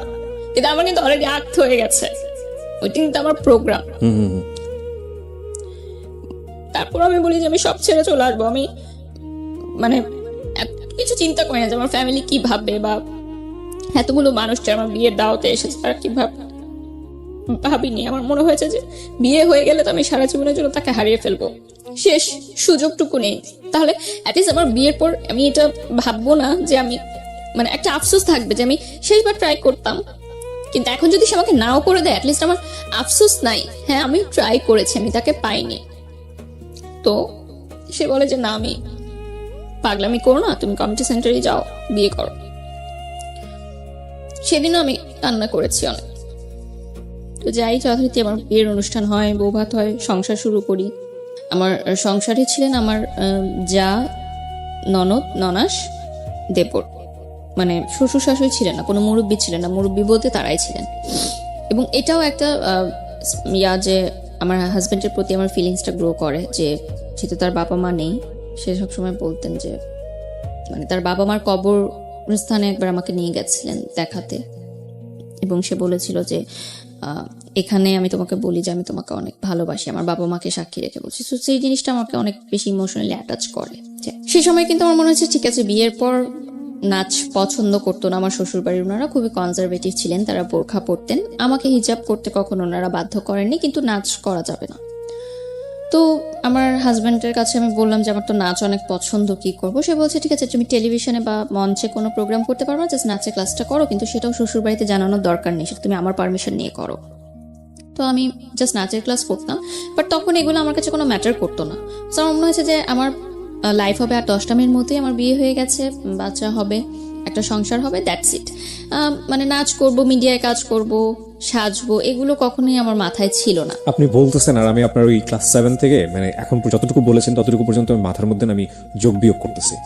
আমার শুধু একটা জিনিস এসে বারবার বাড়ি দিচ্ছে মাথায়, যে একটা মেয়ে কি পরিমাণ ব্রিলিয়ান্ট হলে মানবিক বিভাগ থেকে সে এত ব্রিলিয়ান্ট রেজাল্ট করতে পারে এইচএসসিতে, এবং সেই মেয়েটার ফিউচার এই একটা রিলেশনশিপকে কেন্দ্র করে কত আপস অ্যান্ড ডাউন এবং জীবনটাকে কোথায় নিয়ে যাচ্ছে। Can you even imagine? আমার মনে হয় এই এপিসোডটাকে মানে 7 বছরের এপিসোড করা উচিত। ক্লাস 5-6 পড়ুয়া বাচ্চা থেকে শুরু করে সবারই শোনা উচিত যে একটা ভুল সম্পর্ক বা ইমোশনালি আসলে ফল ইন হওয়া, এবং ফল ইন হলে কতটুকু হতে হয়, আর ফল ইন হলে হওয়া উচিত না হলে কোন পর্যন্ত নিতে হয়, সেটা ক্যারিয়ারের উপর আসলে কি হয়, শিক্ষার উপর আসলে কি হয়, that will be the best example ever. আজকের এপিসোডটা নিয়ে আমার এটাই বলতে ইচ্ছে করছে, কারণ আমি তো গেস করতে পারছি, আমার মনে হয় আপনারাও গেস করতে পারছেন যে পরে কি শুনবেন আপনারা। তবে গেস করেন না, কারণ অনেক সারপ্রাইজ আপনাদের জন্য অপেক্ষা করছে। বলেন তারপর। আরেকটা বিষয় ছিল যে আমি অন্য সাবজেক্টেও পড়তে পারতাম, আমাকে আমার আইইউবি থেকে বলেছিল যে ল, ইকোনমিক্স, ইংলিশ পড়তে, কারণ কিন্তু তখন আমার মানসিকভাবে এতটা আমি ভেঙে পড়েছিলাম যে আমার মনে হচ্ছিল যে এই সাবজেক্টগুলো নিয়ে পড়াটা আমার জন্য অনেক ডিফিকাল্ট হবে। সো এই জন্য মিডিয়া অ্যান্ড কমিউনিকেশন সিলেক্ট করলাম, কারণ এখানে কিন্তু অনেক ক্রিয়েটিভ রাইটিংস থাকে, এবং আমি আগে থেকেই খুব ক্রিয়েটিভ রাইটিংসে উইথ ডিউ রেসপেক্ট আমি আপনার ফ্যামিলিকে রেসপেক্ট করে কিছু কথা বলতে চাই। একটা যেটা হচ্ছে যে আপনি ইন্ট্রোভার্ট ছিলেন, শেয়ার করছেন না কারোর সঙ্গে, কিন্তু আপনার যেই পরিবর্তনগুলো, ক্যারিয়ারিস্টিক যে পরিবর্তনগুলো, এডুকেশনের যে পরিবর্তন আসতেছে, ধুমধাম করে যে ঘটনাগুলো ঘটে যাচ্ছে, এগুলো তো আপনার বাবা আমার সামনেই ঘটছিল। তারা কেন স্টেপ নিচ্ছিল না? তারা কেন আপনার সঙ্গে বসে ফ্রি হচ্ছিল না যে বাবা তুমি শেয়ার করো আমার সঙ্গে কি হচ্ছে? এত ফ্রি না আমার ফ্যামিলি, কখনোই ছিল না এত free. That's your bad luck, definitely bad luck. হয়তো ওকে, হতে পারে। চলেন তারপর কি হলো? বিয়ে হলো। তো বিয়ের পর আমাকে চিটাগং নিয়ে যাওয়া হয়, আমার শ্বশুরবাড়ি চিটাগং ছিল। তো আমি না এত ফাস্ট সবকিছু হয়েছে, আমি না বুঝতে পারিনি যে বিয়েটা কি জিনিস বা কি হয়েছে, আমার লাইফে কি চেঞ্জটা এসেছে। তো আমার প্রথম তখন আমার ফিল হয়েছে যে যখন আমার বাসার সামনে দিয়ে গাড়িটা চলে যাচ্ছে চিটাগং এর উদ্দেশ্যে, তখন আমার বুকে একটা মোচড় লাগে যে আমি তো আমার বাসায় ঢুকছি না, আমি কেন অন্য কোথাও চলে যাচ্ছি, ওই গলিতে ঢুকছি না, আমি সোজা কেন চলে যাচ্ছি। মানে আমার মনে হচ্ছে যে আমি এটা কি করলাম। মানে তখন আমি ফার্স্ট বুঝতে পেরেছি যে আমার লাইফ চেঞ্জ হয়ে গেছে। তো চিটাগং যাওয়ার পর আমাদের ভালো সময় কাটে, কিন্তু একটা বিষয় যে তার পরিবার আমাকে কিন্তু মেনে নেয়নি কখনো, কিন্তু তার মানে আমার হাজব্যান্ডের ফ্যামিলি মানে আমার শ্বশুরবাড়ি চেয়েছিল যে তাদের পছন্দের কোনো মেয়ের সাথেই তার বিয়েটা হোক, এবং তাদের ফ্যামিলিতে এরকম মানে প্রাইভেট ইউনিভার্সিটিতে পড়াশোনা করে, নাচ করে, হিজাব পরে না, এরকম মেয়ে আসলে তারা কখনোই মানে তাদের Mentally accept করেনি। পছন্দনীয় ছিল না। তাদের পছন্দ ছিল যে এরকম ইন্টার পাস করা কোনো মেয়ে ঘরে থাকবে, ঘরে কাজ করবে, হিজাব পরবে, বোরখা পরবে, আরো 10টা ফ্যামিলি যেরকম চিন্তা করে মিডল ক্লাস ফ্যামিলি, তাদের পার্সপেক্টিভ থেকে ইটস ওকে। তো একটা সময় গিয়ে পর আমার শ্বশুরবাড়ি থেকে জানাজানি হলো যে আমি নাচের ক্লাস কন্টিনিউ করছি। তো সেখানে আমার জামাইকে বলা হলো যে নাচের ক্লাসটা কন্টিনিউ করতে পারবে না। তো আমার হাজব্যান্ড বললো যে নাচ করা যাবে না, ক্লাসও করা যাবে না, তো বন্ধ, আমার নাচ ওখানেই শেষ। বলে আসলাম বাফায় যে আমি আর আসতে পারবো না স্যার ক্লাস থেকে। আমার গুরুজির কথা এখানে আমি স্মরণ করব, শ্রদ্ধেয় আমিরুল মনি স্যার। উনি আমাকে যথেষ্ট সাপোর্ট করেছেন সব সময়, মানে একদম প্রথম থেকে। মানে নাচের জীবনটা আমার এতটা কষ্ট ছিল যে শেখার চেষ্টা থাকলেও আমার এত বাধা এসেছে যে আমি পরিপূর্ণভাবে শিক্ষাটা নিতে পারিনি নাচের ব্যাপারে। মানে অনেক কিছু এখনো আমি তাল লয়গুলো ক্যাচ করতে পারি না, বাধা বাধা হয়ে তো আমার শিক্ষাটা হয়েছে। তো আমার যখন নাচ নিয়ে বাসায় প্রবলেম হচ্ছিল তখন কিন্তু আমাকে বাসা থেকে, মানে বিয়ের আগের কথা বলছি, আমি এটা অ্যাড করছি যে তখন কিন্তু আমাকে অফ করে দেওয়া হয়েছিল নাচের প্রোগ্রামটা, অফ করে দেওয়া হয়েছিল নাচের ক্লাসটা। তখন আমি বাসায় না জানিয়ে নাচের ক্লাস করতে যেতাম, এবং আমার টিফিনে টাকা বাঁচিয়ে আমি বাফার 300 টাকা ছিল তখন বেতন, সে 300 টাকা দিতাম। আমি না খেয়ে থাকতাম, টিফিনের জন্য আমাদের যে টাকাটা দিত ওটা আমি বাঁচিয়ে রাখতাম নাচের ক্লাসের বেতনটা দেওয়ার জন্য। তো আমি যখন আমার ইন্টার পরীক্ষার আগের কথা বলছি, যে এসএসসিতে আমার রেজাল্ট অনেক খারাপ হয় ওই রিলেশনশিপের কারণে। তো ইন্টার সেকেন্ড ইয়ারের আগে আমার ফ্যামিলি থেকে বলে যে নাচটা এখন অফ রাখো, কারণ তোমার সামনে বোর্ড পরীক্ষা।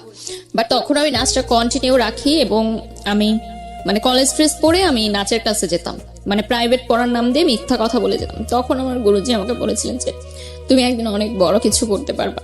মানে এত নাচ শেখার জন্য যে এতটা ইচ্ছা, এটা আসলে সবার মধ্যে দেখা যায় না।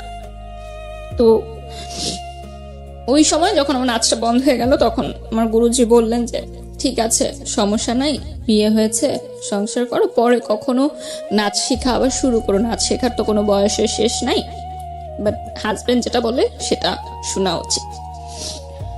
তো শেষ হয়ে গেল আমার নাচের লাইফ, শুধুমাত্র পড়াশোনা। তো একটা সময় গিয়ে দেখা গেল যে আমি অ্যাক্সিডেন্টলি কনসিভ করি বিয়ের পরই।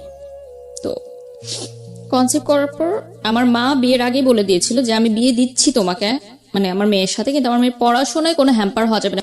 যখন আমি দেখলাম যে আমি কনসিভ করেছি অ্যাক্সিডেন্টলি, তখন আমার হাজবেন্ড বলল যে এখন যদি আমি মানে কনসিভ করি তাহলে তো আমার সেমিস্টারটা ড্রপ করবে, তার মানে আমার পড়াশোনা কিন্তু একদমই স্টপ হয়ে যাচ্ছে।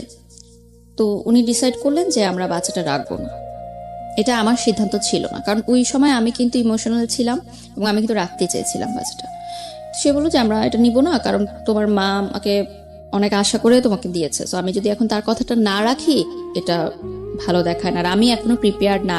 তো ওই বয়সে যখন আমি ফার্স্ট প্রেগনেন্ট হলাম, সেদিন থেকে প্রথম আমি আমার এক্স বয়ফ্রেন্ডকে ফোন দেওয়াটা অফ করে দিই। আচ্ছা, কারণ আমার ভেতরে একটা অন্যরকম একটা ফিলিংস কাজ করা শুরু করে। মানে কিছুদিন, জাস্ট এক সপ্তাহ আমরা সময় নিয়েছিলাম ভাবার যে আমরা এটা কি করব, মানে আমরা কি মেন্টালি প্রিপেয়ার্ড এই বেবিটার জন্য নাকি না। তো সেই এক সপ্তাহের মধ্যে আমার মানসিকতা টোটালি চেঞ্জ হয়ে যায় যে না, আমার লাইফ চেঞ্জ হয়ে গেছে, আমি আরেকজনের বাচ্চার মা হচ্ছি, সো আমি তাকে ফোন দিব না, আর এটা তাহলে আমার বাচ্চার সাথে অন্যায় করা হবে। সেদিন থেকে আমি ডিসিশন নেই যে আমি তার সাথে আর কোনো কন্ট্যাক্ট করবো না, এবং আমি কন্ট্যাক্ট করিও না, টোটালি অফ করে দিই। তো আমার হাজব্যান্ড একটু রাগে ছিলেন প্রথম থেকেই, অফিসের প্রেশারে থাকতেন, এই জন্য হয়তো রাগ করতেন। তো আমি একদিন প্রথম বলি যে আমাদের ইউনিভার্সিটি তখন ফ্ল্যাশ মবের একটা ট্রেন্ড শুরু হয়। তো ফ্ল্যাশ মবে আমাকে, যেহেতু আমি নাচ করতাম, এটা জানতো ইউনিভার্সিটিতে অনেকে, তো তারা বলে যে ফ্ল্যাশ মবে আমি সামনে দাঁড়াবো, আমার একটা অ্যাক্ট করতে হবে। তো আমি আমার হাজব্যান্ডকে বাসায় বলি। তো সেদিন প্রথম সে আমার গায়ে হাত তোলে, এই নাচকে কেন্দ্র করে। হ্যাঁ, মানে গায়ে হাত তুলে যে নাচ মানা করার পরও কেন তুমি ভার্সিটিতে এটা জানালে, এবং তোমাকে কেন বললো ফ্ল্যাশ মবের জন্য, মানে তোমাকে বললো কেন। মানে আমি তো মানা করেছি। বিয়ের আগে কি আপনি এই বিষয়গুলো নিয়ে কথা বলেনি তার সঙ্গে, যেমন নাচ বা অন্যান্য জায়গাগুলো, না, এগুলো এত ফাস্ট সবকিছু হয়েছে যে মানে আপনি এই বিষয়গুলো নিয়ে কথা বলতে পারেন? কথা বলা হয়নি, বাট তখন এই বিষয়গুলো উঠেনি আসলে। তার পরিবারে যাওয়ার পর আমি বুঝতে পেরেছি, বা তার পরিবার থেকে আমাকে বলেছে যে এরকম করা যাবে না। তো যেদিন ফ্ল্যাশ মবের রেকর্ডিং হয় সবাই রেডি ছিল, তো আমার ফ্রেন্ডরা, আমার ইউনিভার্সিটি ফ্রেন্ডরা আমাকে সমানে ফোন দিচ্ছে যে দোস্ত তুই কই, সবাই তো তোর জন্য ওয়েট করতেছে। তো আমি বলছি আমি একটু অসুস্থ, আমি আসতে পারবো না, কারণ আমি এই ডোমেস্টিক ভায়োলেন্সের বিষয়গুলো আমি তো অবভিয়াসলি ইউনিভার্সিটির ফ্রেন্ডদেরকে তখন বলবো না। আমি অসুস্থ, আমি আসতে পারবো। ওই দিন আমার ক্লাস ছিল এবং আমার মনে আছে আমার পরীক্ষাও ছিল, আমি অ্যাটেন্ড করিনি। শুধুমাত্র কারণ আমি অ্যাটেন্ড করলে আমাকে তো ফ্ল্যাশ মবে অ্যাটেন্ড করতে হবে এবং আমাকে বলতে তো হবে যে আমি কেন করছি না। সো আমি যাইনি ওই দিন ইউনিভার্সিটিতে। ওই দিন থেকে শুরু হয় আমার ডোমেস্টিক ভায়োলেন্সের যে বিষয়টা। তো এরপর থেকে আমার শ্বশুরবাড়ি থেকে নানানভাবে আমাকে বিভিন্ন কথাবার্তায় মানসিক নির্যাতন করা হতো, বিভিন্ন ছোটোখাটো কথাতেই। যেহেতু রান্না পারতাম না, আমি ট্রাই করতাম, বাট ওই বয়সটা তো অতটা আমি পারতাম না হয়তো, বা এত কিছু বুঝতাম না যে কার সামনে কি বলতে হবে বা কিরকম। তো এই বিষয়গুলো নিয়ে আমার শ্বশুরবাড়িতে অনেক কমপ্লেন ছিল আমার নামে। এবং বিয়ের প্রথম দিন সকালবেলা মিষ্টি জাতীয় কিছু মনে হয় বানাতে হয়, এটা আমার জানা ছিল না। করেন লাগে মানে সত্যি করতে হয়? হ্যাঁ, করতে হয় নাকি, হয়তো এটা দেশ ওয়াইজ হয়তো ডিফারেন্ট থাকে, চিটাং এ হয়তো বা অন্য কোনো দিতে, বা এটা তো অনেকের ফ্যামিলি ট্র্যাডিশন থাকে। তো আমি সেরকম যেহেতু কিছু করিনি, আমি এই জন্য হয়তো অনেক সময় কথা আমাকে বলে, মানে they are not happy with me. Okay. এবং তারা আমার ফ্যামিলি নিয়েও অতটা হ্যাপি ছিল না। একটা টাইমে তাদের ফ্যামিলি থেকে একজন বলে, আমি নাম মেনশন করব না, যে এখানে কারণ আমি আমরা এখন পর্যন্ত মেনশন করিনি, রাইট? ইনলস থেকে একজন বলে যে আমার ফ্যামিলি থেকে তো তারা যে সম্পত্তি আছে আমার নামে বা কিছু যদি দেয়, তো সেটাতে তো আমার হাজব্যান্ড একটা বিজনেস করতে পারে, কেন সেটা দিচ্ছে না। মানে তারা চাইলেই তো তাদের জামাইকে অ্যাফোর্ড করতে পারে। যদিও আমার ফ্যামিলি মিডল ক্লাস ছিল, তারপরও যে সম্পত্তিগুলো থাকে জমি জমা আসলে বিষয়। তো এই বিষয়টা আমি আমার ফ্যামিলিতে জানাই এবং আমার ফ্যামিলি সেটা মানে বলে যে এটা তো ঠিক না যেটা তারা বলছে আমাকে। তো যাই হোক, এই টাইমের মধ্যেই আমার হাজব্যান্ড ফার্স্ট স্ট্রোক করে। স্ট্রোক করে? হ্যাঁ, মাইল্ড স্ট্রোক করে। এটা একটা মানে কাজের প্রেশারেই হতে পারে, বা ফ্যামিলির প্রেশারেও হতে পারে। হ্যাঁ। আমার সাথে কোনো সমস্যার কারণে না, মানে কোনো ঝামেলার কারণে না। সুস্থ মানুষ ছিল, হঠাৎ রাতে মানে তার হাই প্রেশার ছিল অনেক, এটার কারণে হতো।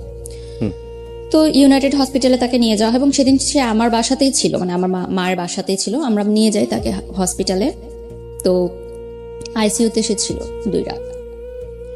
তো সেই বয়সে আসলে এত কিছু বুঝে ওঠার আগেই মানে এরকম ছিল যে সে বেঁচে ফিরবে কি না জানি না। আইসিইউতে গেলে যেটা হয় আর কি, এবং স্ট্রোক করেছে সে এবং খুব ভালোভাবে। আমার এখনো মনে আছে ওই দিন আমি মানে ইউনাইটেডের আইসিইউ সামনে তো মানে বসার কোনো প্লেস নেই, আমি সিঁড়িতে বসেছিলাম সারা রাত, মানে রাত 12:30-1টার দিকে ঘটনা, আমি ভোর পর্যন্ত আমি বসেছিলাম। এবং মানে আমি জানি না যে কি হবে, এবং আমার তখন ফার্স্ট টাইম মনে হয়েছে যে আমার লাইফটা কিরকম হওয়ার কথা ছিল। আমার সাথে যে ফ্রেন্ডরা তারাও এখন ফুচকা খাচ্ছে, প্রেম করছে, মুভি দেখতে যাচ্ছে, গান শিখছে, ফ্রেন্ডদের সাথে হ্যাং আউট করছে, সুন্দর সুন্দর কাপড় পরছে। আমি আইসির সামনে এভাবে বসে আছি। এটা তো আমার লাইফ হওয়ার কথা ছিল না। আমি তো আমার লাইফটা কিভাবে দেখতে চাইনি, এবং সেটা আমার ভুলের জন্যই। কিন্তু আমি কিন্তু কাউকে ব্লেম করতে পারবো না যেটা তাদের ভুলের জন্য। আমার লাইফ কিন্তু আজকে আমার ভুলের জন্যই এমন।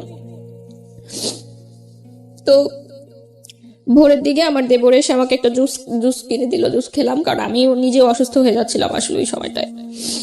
তো যাই হোক, দুপুরের দিকে ডক্টর আসে, ইউনাইটেডের 2টার সময় ডক্টর আসে আবার দুপুরবেলা চেক আপ করার জন্য। তখন বলে যে আপনার হাজব্যান্ড ঠিক আছে, কোনো চিন্তার বিষয় নেই, ওনাকে আমরা HDR বা কি যেন একটা বলে ওখানে ট্রান্সফার করে দিচ্ছি, কালকে ডিসচার্জ হয়ে যাবে। তো গেল আরেকটা ধাক্কা গেল আমার লাইফের উপর দিয়ে।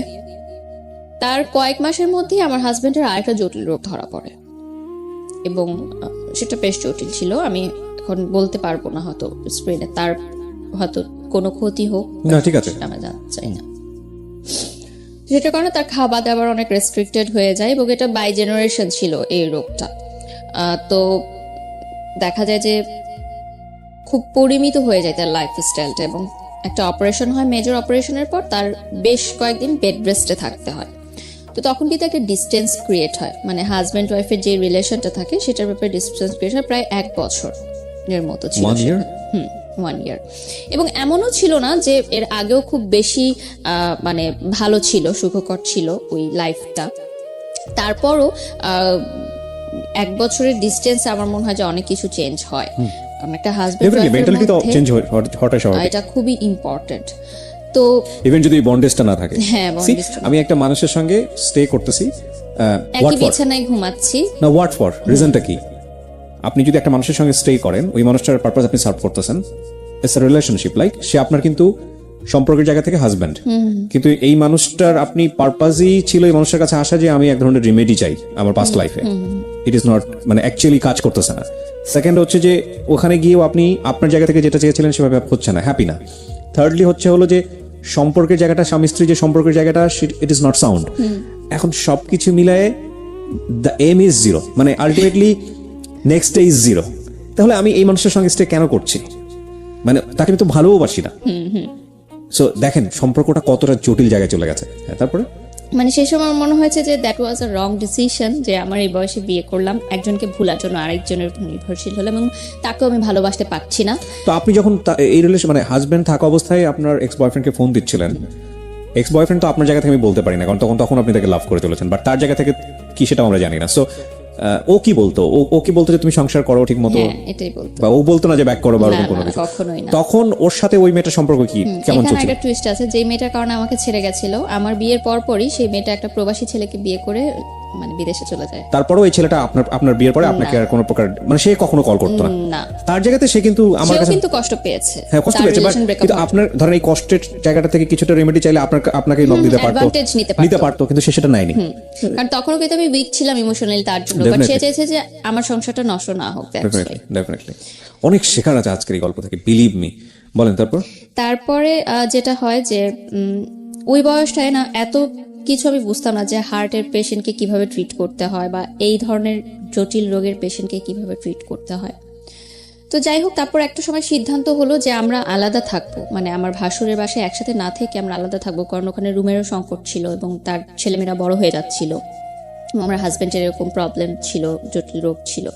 তো আমরা চেঞ্জ করে নতুন বাসা নিব। তখন আমার হাজব্যান্ড বলে যে একা কোনো বাসায় তোমাকে রেখে আমি মানে অফিসে যাব, সেটা আমার জন্য টেনশন হয়। তো আমার মায়ের বাড়িতেই আমরা একটা ফ্ল্যাটে ভাড়া থাকতাম, বাট আমার মা বাবা কখনোই সে ভাড়াটা নেননি। মানে এলাকার মানুষ হয়তো বুঝতো যে ঘর জামাই, কিন্তু আসলে সেটা না। আমার মা নিতেন না, কারণ মা জানতেন যে খুবই লিমিটেড আয় তার, সো এখানে ভাড়াটা কিভাবে নিবে, আমারই তো সন্তান থাকছে। বাট আমার রান্না আলাদা হতো এবং মা আমার পার্সোনাল লাইফে কোনো ইন্টারফেয়ার করতো না, মানে আমি আমার সংসার একদম টোটালি আলাদাই করতাম, আমার মা আমার মার মতো ছিল। তো ডোমেস্টিক ভায়োলেন্স কিন্তু কন্টিনিউ তখনও, সে একটু সন্দেহপ্রবণ ছিল।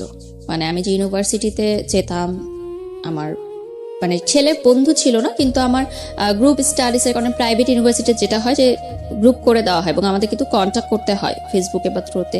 পড়াশোনার কাজেও কিছু ছেলেদের সাথে আমার কথা বলতে হয়, সেটাও তার অতটা পছন্দ ছিল না, এবং শ্বশুরবাড়িরও পছন্দ ছিল না যে আমার ছেলেদের সাথে পরিচয় থাকে।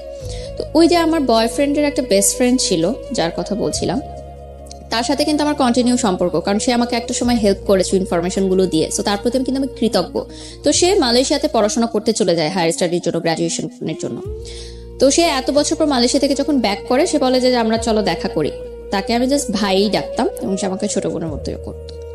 তো তার সাথে দেখা হয় এত বছর পর, মনে হয় যে আমি মন খুলে কথা বলতে পারছি, আমার কথাগুলো বলতে পারছি। যদি আমার কোনো ফ্রেন্ড ছিল না, আমি বারবার এই কথাটা মেনশন করছি যে ফ্রেন্ড থাকলে হয়তো আমি অনেক কিছু শেয়ার করতে পারতাম এবং অনেক ভুলগুলো আমি শুধরাতে পারতাম, যেহেতু আমি প্রচুর ইন্ট্রোভার্ট ছিলাম। এবং কলেজ চেঞ্জ হওয়ার কারণে আর আমার সব ফ্রেন্ডরা ইডেনে ভর্তি হয়, আইইউবিতে কেউ ভর্তি হয় না, সো নতুন পরিবেশের কারণে ওটা ফ্রেন্ডশিপটা হয়ে গড়ে ওঠেনি। তো তারপর যেটা হয় যে আমার শ্বশুরবাড়ি থেকে বলে যে আমি প্রাইভেট ইউনিভার্সিটিতে পড়তে পারবো না, পড়লে আমাকে কোনো সরকারি কলেজে পড়তে হবে। না, কিন্তু আড্ডার জায়গায় ছিলেন আপনি, ছেলেটার সঙ্গে আপনি আড্ডা দিবেন, হ্যাঁ, ওটা বলছি। তো এই কথাগুলো আমি তাকে বলি যে আমার শ্বশুরবাড়ি থেকে আমার নাচ বন্ধ করে দিয়েছে, এখন আমার পড়াশোনা নিয়েও প্রবলেম করছে। তো ভাইয়া সবসময় বলে যে না, এখন তোমার বিয়ে হয়ে গেছে, এখন তোমাকে অনেক কিছু মেনে চলতে হবে, তুমি এভাবেই চলো। দেখো তোমার শ্বশুরবাড়ি যেভাবে বলে অ্যাডজাস্ট করে চলো, অ্যাডজাস্ট করে চলতে হয়, সব মেয়েদেরই ভাবে চলতে হয়। উনি সবসময় আমাকে বোঝাতো। তো উনি আমাকে কিছু চকলেট দেয়, মানে বিদেশ থেকে আসলে তো চকলেটই গিফট নিয়ে আসে। তো আমি যখন বাসায় এসে আমার হাজব্যান্ডকে বলি যে উনি এসেছিল আমাকে চকলেট গিফট করেছে, তখন ওই যে ডোমেস্টিক ভায়োলেন্স শিকার হই আমি। তো এটা না আমার কাছে মনে হচ্ছিল যে এটা কেন হচ্ছে, এটা তো আসলে হওয়ার না। আপনার বাবা মা আপনার গায়ে হাত তুলতো কখনো? ওই যে প্রেম করার কারণে তুলেছে, এছাড়া কখনো তুলতেন। আমার বাবা কখনো তুলেননি, মা তুলতেন। সেটা কিন্তু আমার দোষে, ঠিক আছে, বাট ওরকম না। কিন্তু পরবর্তীতে কিন্তু সন্তান কিন্তু সন্তানই, সবাই ছোটবেলায় মার খেয়েছে বাবা মার হাতে। ওইটা কিন্তু ডোমেস্টিক ভায়োলেন্সের পর্যায়ে পড়ে না, যদি না এক্সট্রিম হয় তখন আমরা সেটাকে কিন্তু বলতে কজ পারি। কি ছিল? মানে আপনি ওনার সঙ্গে দেখা করেছেন এই কারণে? হ্যাঁ, দেখা করেছি, এই জন্য সন্দেহ করতো আপনাকে? সন্দেহপ্রবণ ছিল। কারণ আমি ছোট ছিলাম তার চেয়ে বয়সে, এর জন্য হয়তো। এবং আমার তখন ফেসবুকে প্রচুর ছেলেরা আমাকে নক দিত, কারণ আমাকে দেখে বোঝা যেত না যে আমি ম্যারিড। এবং ইউনিভার্সিটিতেও ছেলেরা নক দিত, কারণ ওই বয়সটায় আসলে আমি যে ম্যারিড ওরকম একটা লুকও আমার ছিল না আসলে যে আমি ম্যারিড। তো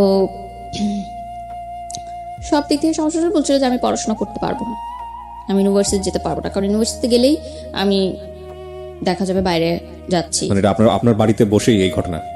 কিন্তু আমার মা বাবা বা ফ্যামিলিকে আমি কখনো এগুলো বুঝতে দিইনি। মানে এই জায়গাগুলোতে ইন্টারফেয়ার করতে দেননি যে Even আমার আমি সংসারের জীবনে? আমার যে প্রেগন্যান্সির ব্যাপারটাও কিন্তু আমার বাসায় এখনো জানে না। আজকেই ফার্স্ট চালো। প্লিজ সাবস্ক্রাইব করতে ভুলবেন না, সাবস্ক্রাইব করার পরে নোটিফিকেশন বাটনটি অন করে নেবেন। ওকে, আমরা যেখানটায় ছিলাম তারপর? আমি বলবো যে মানসিকভাবেও অনেক আমাকে হ্যারাস করা হতো। আমার শ্বশুরবাড়ির লোকজনদের নানান মন্তব্যে আমি প্রচুর কষ্ট পেতাম মানসিকভাবে। সেই কথাগুলো আমি এখন হয়তো বলবো না, কারণ তাদের একটা সোশ্যাল স্ট্যাটাস আছে, বাট খুবই কষ্টদায়ক। অ্যাকচুয়ালি বোথ সাইড থেকে বিষয়টা ম্যাচ ছিল না। তো যেটা হয় যে একটা সময় পর আমার মনে হয় যে তার সন্দেহ প্রবণতাটা অনেক বেড়ে গেছে এবং সে কোনো কিছু সহজভাবে নিতে পারছে না। ইন দ্য মিড টাইম আমি সোশ্যাল মিডিয়াতে কিছু গার্লস গ্রুপ থাকে না, তখন সেই গার্লস গ্রুপে আমার ছবি পোস্ট করতাম, আমার শ্বশুরবাড়ির ছবি পোস্ট করতাম, হাজব্যান্ডের, এবং কি রান্না করলাম ডেলি রান্নার ছবিগুলো পোস্ট করতাম। তো খুব ভালো রেসপন্স আসতো, হাজার হাজার লাইক কমেন্ট আসতো। মেয়েরা আমাকে খুব পছন্দ করতো যে মেয়েদের এখন এরকমও স্বপ্ন থাকে যে বিয়ে করে লাইফ সংসার সেট করবে, কারণ মেয়েদের তো অনেক ধরনের গোল থাকে। বাট আমি আমার সংসার, হাজবেন্ড সব কিছু নিয়ে হ্যাপি থাকার চেষ্টা করতাম, মানে সোশ্যাল মিডিয়াতে যেটা আমি দেখাতাম।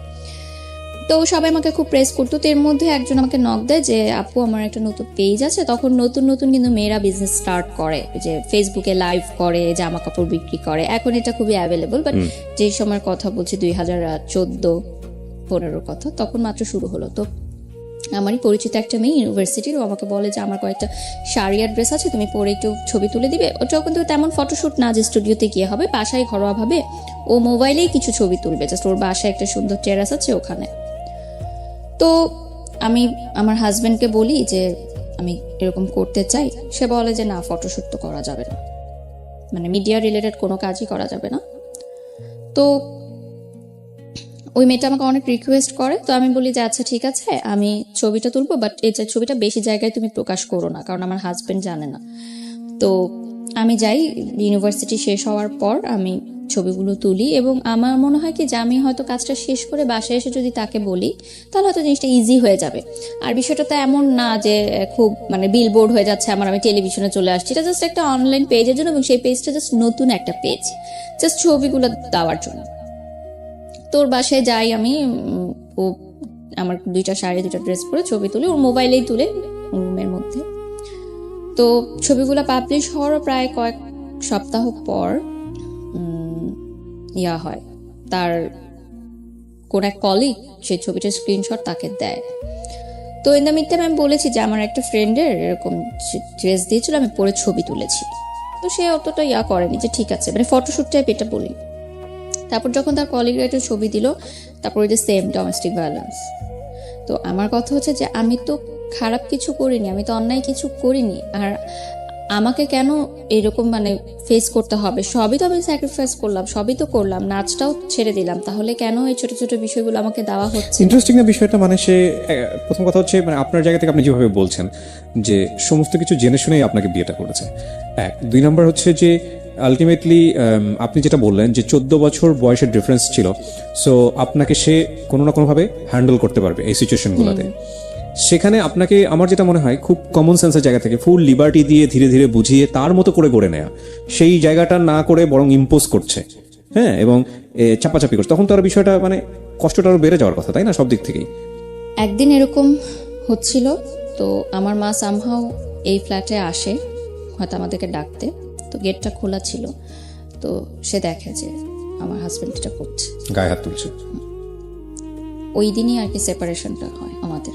ও, আমার মা বলে যে হোয়াট ইজ দিস, মানে ওইটা ওই দিন ফার্স্ট আমার মা দেখে যে এগুলো হচ্ছে ঘরের ভিতর, বাট সে জানে না।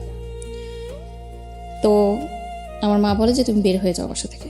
মানে স্বাভাবিকভাবে একটা মা কখনোই এটা দেখতে পারবে না যে তার সন্তান এরকম কিছু একটা হ্যারাসের শিকার হচ্ছে, সে বলতে পারছে না। তো আমার হাজব্যান্ড বলে যে সংসার করব না, তো চলে যায়। সেদিন প্রথম সেপারেশনটা শুরু হয়, মানে রোজার আগ দিয়ে এই ঘটনাটা। তো আমি ভাবি যে ঠিক আছে, রাগ হয়েছে, আবার ফিরে আসবে। তখনও পর্যন্ত কিন্তু ডিভোর্স বা সেপারেশন এই ধরনের কোনো কিছু আমার মাথায় নেই, আমার ফ্যামিলির মাথায় নেই, কারণ বিয়ে হয়ে গেছে তো হয়ে গেছে, এখানে আর কোনো সেকেন্ড থটস নাই।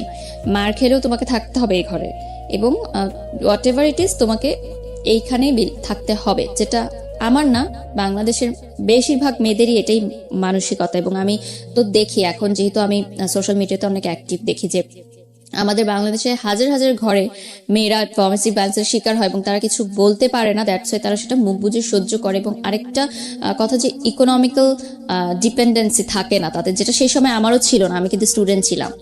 আমার হাজব্যান্ড যখন চলে যায়, আমার বাসায় আমার এখনো মনে আছে যে আমার ড্রয়ার করে দেখে আমি 10 টাকার নোট আছে শুধুমাত্র, আর কোনো টাকা নেই আমার কাছে, এবং আমার তো কোনো ইনকাম নাই সেই মুহূর্তে। আর একটা মেয়ে হচ্ছে হাজব্যান্ডের চলে যাওয়ার পর বাবা মার কাছে মানে টাকা চাওয়াটা যে কতটা কষ্টের, মানে ওটার চেয়ে ভালো হয় যে দুইটা মাটি ফাঁক হয়ে যাক, আমি নিচে চলে যাই। মানে যারা এইটার কখনো সম্মুখীন হয়েছেন তারা হয়তো বুঝতে পারবেন, এখন হয়তো ভাবছে যে মা বাবার কাছে তো টাকা চাওয়াই যায়, কিন্তু সংসার ভেঙে আমি কিন্তু আরেকজনের বাসায় চলে গেছি, এবং মেয়েরা কিন্তু পরের ঘরের হয় সবসময়। সেই ঘরটা ভেঙে যখন আমি আসি, তখন কিন্তু আমার বাবা মার কাছে টাকা চাওয়াটা কিন্তু এতটা ইজি না কারোর জন্য। যদি সেটাই হতো তাহলে কিন্তু আমাদের বাংলাদেশের মেয়েরা বা সারা বিশ্বে যারা হ্যারাসমেন্টের শিকার হচ্ছে তারা কিন্তু প্রতিবাদ করতো, যদিও এখন অনেক বেড়েছে এটা, বাট তারপরে মিডল ক্লাস বা লোয়ার মিডল ক্লাস ওরা এখনো পারে না, শুধুমাত্র তাদের ইকোনমিক্যাল সাপোর্টটা নাই বলে। তো সেপারেশনের পর সে আমার সাথে কোনো কন্ট্যাক্ট করে না, দিনের পর দিন চলে যায়, মাসের পর মাস চলে যায়, সে কোনো কন্ট্যাক্ট করে না। এবং আমি কিন্তু স্টিল ওই ফ্ল্যাটে আছি, এবং আমি ট্রমাটাইজড হয়ে গেছি একা থাকতে থাকতে, কারণ আমি একা থাকতে খুব ভয় পেতাম ছোটবেলা থেকে। আমি আমার ভাইয়ের সাথে শেয়ারের রুমে থাকতাম, বা বিয়ের পর কখনোই আমার হাজব্যান্ডের থেকে আলাদা আমি থাকিনি। সো হঠাৎ করে ওই ফ্ল্যাটে একা থাকাটা কিন্তু আমার জন্য একটা খুব মানসিক চাপ, ট্রমাটাইজড হয়ে গেছি আমি। সো আমার মা আমাকে 1 মাস পর নিয়ে আসলো তার ফ্ল্যাটে, যে ওখানে থাকার দরকার নেই, ফ্ল্যাটটা তালা দিয়ে দাও, দরকার নেই ওখানে থাকার, সে আসলে আবার তুমি করো। তো আমি তার সাথে প্রচুর কন্ট্যাক্ট করার ট্রাই করি, প্রতিদিনই কন্ট্যাক্ট করার ট্রাই করি, বাট না সে আমার ফোন ধরে, না মেসেজের রিপ্লাই দেয়। ইভেন তার ফ্যামিলি মেম্বার্সরাও, একটা মানুষ আমাকে ফোন দেয়নি, আমার ফ্যামিলিকে ফোন দেয়নি। মানে জিনিসটা খুব অবাক না, কেউ বললে হয়তো বিশ্বাস করবে না যে একটা স্বামী স্ত্রীর ঝগড়া হলে কিন্তু শ্বশুরবাড়ি থেকে আগে ফোনটা আসে যে কি হয়েছে তোমাদের, আমাদেরকে বলো, কি সমস্যার সমাধান করি আমরা, বা না করি কি হবে। আমার মাও খুব অবাক হয়েছে ওই সময় যে একটা মানুষ পর্যন্ত ফোন দিল না আমাদেরকে, যে এত বড় একটা ঘটনা হয়ে গেল। এবং আমি আমার দেবরের কাছ থেকে জানতে পেরেছি যে সে তাদের সাথেই আছে ওই বাসাতে, এবং তারা এরকম একটা পরিকল্পনা করছে তাকে সেকেন্ড ম্যারেজ দেওয়ার, মানে আরেকটা বিয়ে দেওয়ার, তাদের পছন্দের মেয়ের সাথে, যেহেতু তারা আমাকে পছন্দ করতেন না। আমার সাথে কিন্তু তখন ডিভোর্স হয়নি, সেপারেশন চলছে। তো আমার মাই ফোন দিল, যেহেতু আমরা মেয়ে পক্ষ, আমরাই ফোন দিলাম, ঠিক আছে, যে তাও সংসারটা টিকুক। তো আমার ননাসের সাথে কথা হয় বা ভাবির সাথে কথা হয়, তারা বলে যে এটা তার ব্যাপার পার্সোনাল, আমরা নো কমেন্টস। তাদের কোনো কমেন্টস নাই এই বিষয়ে, তাদের কিছু বলার নাই, এই বিষয়টা নিয়ে তাদের কিছু বলার নাই, এটা যা ডিসিশন হবে সে দিবে। তো আমার বাবা মা ফার্স্ট থেকেই আমাদের মানে বিয়ের পর থেকেই মানে বিষয়টা কেমন যেন মেনে নিতে পারতো না। আমার মা হয়তো বুঝতো, আমাকে বলতো না যে আই এম নট হ্যাপি। ওই চেহারার একটা গ্লো থাকে না বিয়ের পর যে আসে মেয়েদের, ওই জিনিসটা না আমার কখনো আসেনি। তো আমার মা সামহাও বুঝতে পারতো যে I am not happy, but সে আমাকে কখনো ডাইরেক্ট হয়তো প্রশ্ন করতো না।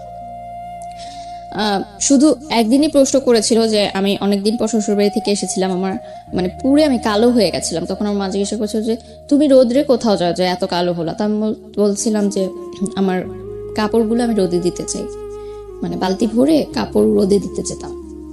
তো কড়া রোদের কারণে আমার স্কিন পুড়ে যেত, আমার আবার সান লাগলে তাড়াতাড়ি স্কিন পুড়ে যায়। তো তখন আমার মা জাস্ট একটা কথা বলেছিল যে আমি চাইনি আমার মেয়ের জীবনটা এরকম হোক।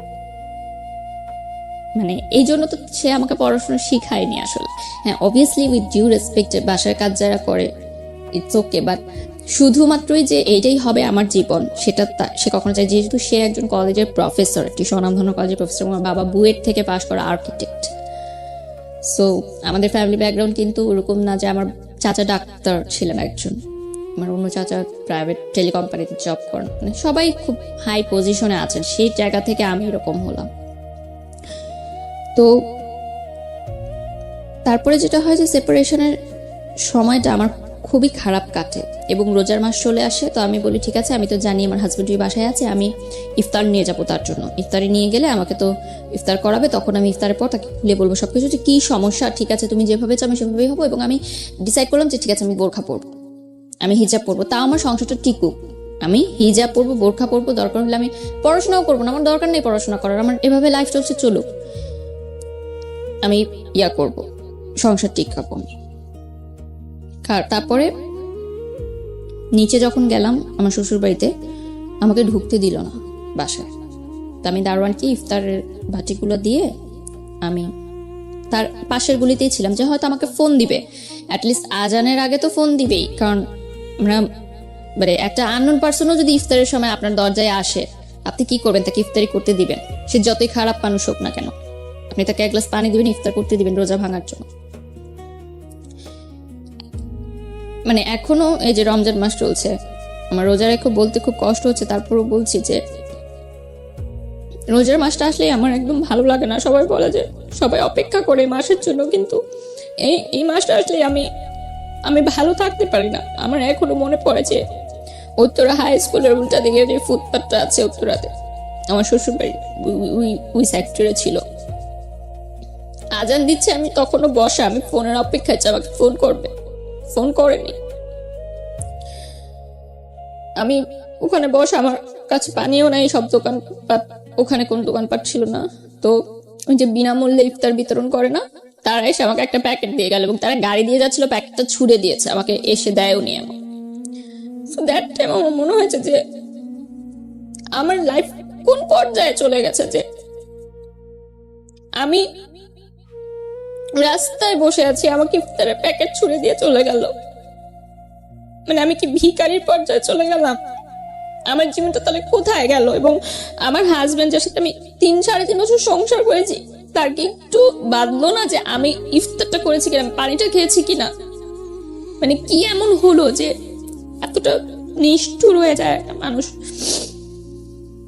তো আমি জাস্ট পানির বোতল থেকে পানি খাই, আমি ইফতারটা খাই না, আমি চলে যাই বাসায় গিয়ে আমি আমার মাকে বলি যে হ্যাঁ আমি ইফতার করেছি। আমি কিন্তু এগুলো বলি না, বললে আমার মা সেটা নিতে পারবেন না। আমি না ছোটবেলা থেকে সবসময় চেয়েছি যে আমার প্রবলেমগুলো আমার মধ্যেই থাকুক, কারণ আমি ছোট থেকে দেখেছি আমার মা অনেক কষ্ট করে আমাদেরকে আয় করে, চাকরি করে, টিউশনি করে আমার ভাইকে আমাকে বড় করেছে, এবং যৌথ পরিবার ছিল, অনেক মানুষ ছিল, সবার মধ্যে থেকে আমাদেরকে ভালো রেখেছে। তা আমি চাইনি যে এক্সট্রা কোনো হ্যারাসমেন্ট মানে তাকে হোক, তার কোনো চিন্তা হোক আমাকে নিয়ে এক্সট্রা। এই জন্য আমি তাকে কখনো এগুলো শেয়ার করতাম না। তো তারপরে আমি তাকে ফোন দিয়ে বলি যে আমি কি অপরাধ করলাম যে এরকম হয়ে যাচ্ছে। ইন দ্য মিড টাইম আমার স্কুল মানে ইউনিভার্সিটির একটা ফ্রেন্ড আছে, ও চিটাগং এর ছেলে ছিল। আমার শ্বশুর বাড়ি যেহেতু চিটাগং এ, ও আমাকে বলে যে দোস্ত আমার কেন যেন মনে হচ্ছে এখানে বিষয়টা একটু অন্যরকম। হ্যাঁ, আমার মনে হয় কি তুই তো বিয়ের আগে কখনো ওনার সম্পর্কে কোনো মানে হিস্ট্রি জানিসনি। একটা বিয়ের আগে অ্যারেঞ্জ ম্যারেজে ছেলে বা মেয়ের হিস্ট্রি কিন্তু জানাটা খুবই ইম্পর্টেন্ট, যে সে পাস্টে কি ছিল বা কি। সে ফুল পড়াশোনা চিটাগং করেছে, তারপর ঢাকায় এসে চাকরি করতো। সে আমাকে বলে যে আচ্ছা তুই আমাকে একটু ওনার ইউনিভার্সিটির ঠিকানাটা দে, আমি ওই ব্যাচের যে ছেলে মেয়েরা ছিল তাদের কাছ থেকে একটু ইনফরমেশন নেই যে আসলে সে কেমন মানুষ ছিল, মানে হঠাৎ কি এমন হলো এরকম। তো অবাক ঘটনা আমি জানতে পারি যে তার আগেও একটা বিয়ে হয়েছিল। মানে এটা তার সেকেন্ড ম্যারেজ ছিল, যেটা সে আমার কাছে গোপন করেছিল। এবং ওই ইউনিভার্সিটিতে ওই ব্যাচের সবাই এটা জানে, এবং চিটাগাংয়ে তাকে সবাই জানতো যে সে ম্যারিড, ওই মেয়েটার কথা। এবং ওই মেয়েটার কথা আমিও জানতাম, সে আমাকে বলছিল যে তার এক্স গার্লফ্রেন্ড, তার সাথে জাস্ট প্রেম ছিল ইউনিভার্সিটি লাইফে, সেটা পরে ভেঙে গেছে, কিন্তু সেটা যে বিয়ে পর্যন্ত গড়িয়েছে সেটা আমাকে কিন্তু সে বলেনি। এটা আপনি শুনলেন চারপাশ থেকে, কিন্তু প্রমাণ কি পেলেন? প্রমাণ আসলে কি, আমার মাকে যখন আমি এই ঘটনাগুলো বললাম, এবং আমার ওই ফ্রেন্ডও এসে বললো যে আন্টি আমি এগুলো ইনফরমেশন পেয়েছি তার কাছ থেকে, এবং আমাকে যে মেয়েটার নাম বলেছিল আমি কিন্তু ওই ফ্রেন্ডকে নামটা বলিনি, যে আমি বলছি তুই জাস্ট ইনফরমেশন নে, ও ইনফরমেশনটা নিয়ে কিন্তু সেম নামটাই আমাকে বললো। তখন কিন্তু আমি যোগসূত্রটা মিলেছি যে ঠিক আছে, কারণ আমি নামটা তাকে ইচ্ছা করে বলিনি, যে আমি জানতে চাইছি যে সেদিক থেকে কি খবরটা আসে। ওরা যেহেতু চিটাগাংয়ের স্থানীয় ছিল, তো চেনা জানা ছিল ওর।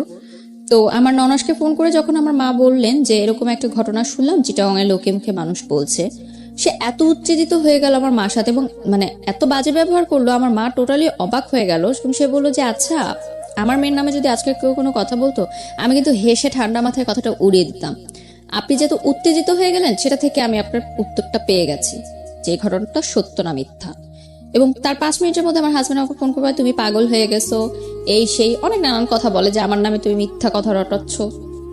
যাই হোক, বলার পরে আমি তাকে বলি যে ঠিক আছে, তুমি ইয়া করো, মানে সেপারেশনের 1 মাস পরের ঘটনা বলছি।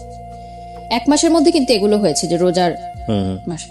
তো তখনও রোজা কন্টিনিউ, কিন্তু তো আমি খুব কম খাওয়া দাওয়া করতাম, এর মধ্যে আমি মানে মনে হয়েছে আমার যে আমি আবার কনসিভ করেছি।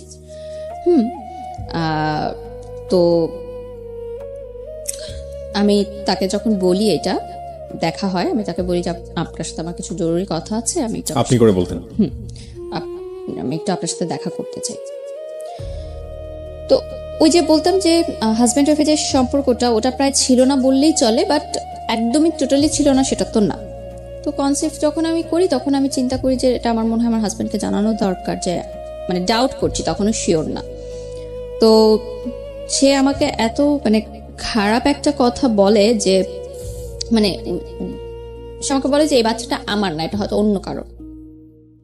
মানে ওই কথাটা আমাকে এতটা হিট করে, সেই মুহূর্তে আমি ডিসিশন নেই যে আমি এই সংসার আর করবো না। তার আগ মুহূর্ত পর্যন্ত কিন্তু আমি এই ডিসিশনটা নেইনি, কিন্তু আমার মনে হয়েছে যে আমার চরিত্র নিয়ে যখন সে কথা বলেছে, তার মানে সে আমাকে ওরকমই মনে করে। মানে সন্দেহের জায়গাটা কোথায় চলে গেছে, যে সেটা মনে করছে যে আমার পেটে যে বাচ্চা সেটা তার না, এটা অন্য কারো।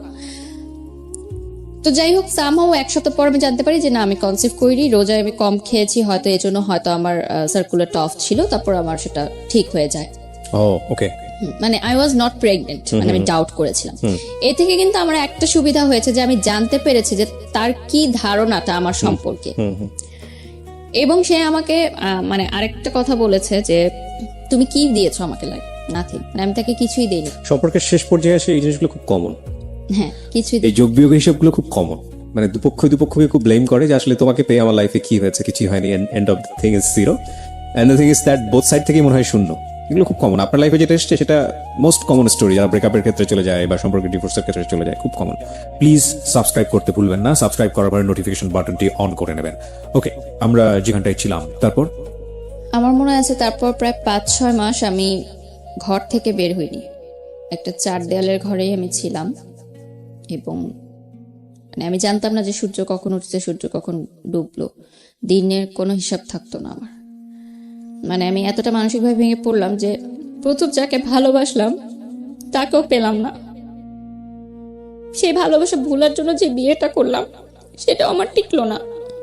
তো এত বছর ধরে, মানে 23 ইয়ার্স তখন আমার মানে হবে, আমি নো অ্যাচিভমেন্ট, আমার কোনো ইনকাম নাই। ওই টাইমটা কিন্তু আমার ফ্রেন্ডরা অলরেডি ইউনিভার্সিটি কমপ্লিট করে মানে অ্যাটলিস্ট কিছু একটা করছে পার্ট টাইম বা কিছু। আমি সিদ্ধান্ত নিই যে না, এভাবে 5 মাস থাকার পর আমার মনে হয় যে আমি খুব মেন্টালি ডিপ্রেসড, আমি ব্রোক ডাউন, এবং আমাকে মুভ অন করতে হবে। তো আমার যে মালয়েশিয়াতে যে আমার ভাইয়া ছিলেন, উনি আমাকে বললেন যে, এবং আমার ফ্যামিলি থেকেও বললেন যে তুমি বিদেশে চলে যাও পড়াশোনা করতে, it will be better for you, মানে মাস্টার্স করতে। কারণ আমার রিলেটিভসরা বাংলাদেশে যেরকম হয়, রিলেটিভদের হাজারো প্রশ্ন, কি হয়েছে, মেয়ে কেন এখনো বাপের বাড়িতে থাকে, হাজবেন্ড কোথায়, নিজের ঘরের খাবার নাই, অন্য জিনিস, ফ্যামিলি প্রোগ্রামে কেন অ্যাটেন্ড করছে না হাজবেন্ড ওয়াইফ সহ, এভরিথিং। অ্যান্ড আমরা যেহেতু স্থানীয় ছিলাম, সো বুঝতো যে আমার হাজব্যান্ড আর বাসায় আসে না এই বাসায়। সো এলাকার মধ্যেও কিন্তু একটা কথাবার্তা শুরু হয়ে গেছিলো যে মনে হয় মেয়ের তালাক হয়ে গেছে। তখনও কিন্তু স্টিল আমার ডিভোর্স হয়নি। তো সেই সময়টা আমি চিন্তা করলাম যে আমার হাতে কোনো টাকা নেই, আমি কি করব। তো আমার বললাম যে স্কলারশিপ আমি পেতাম। তো আমার লাস্ট স্কলারশিপের যে টাকাটা, আমাকে 3,500 করে টাকা দেওয়া হতো বোর্ড থেকে, সেই টাকাটা আমি তুললাম। তোলার পর আমি মনে করলাম যে আমার মাই বললো আমার ফ্যামিলি থেকে যে নাচের ক্লাসটা আবার কন্টিনিউ করতে। এটা কি মানে তখনও ডিভোর্স হয়নি? না, সেপারেশন চলছে। ওকে। কারণ এইভাবে ঘরে থাকলে তো আমি পাগল হয়ে যাব।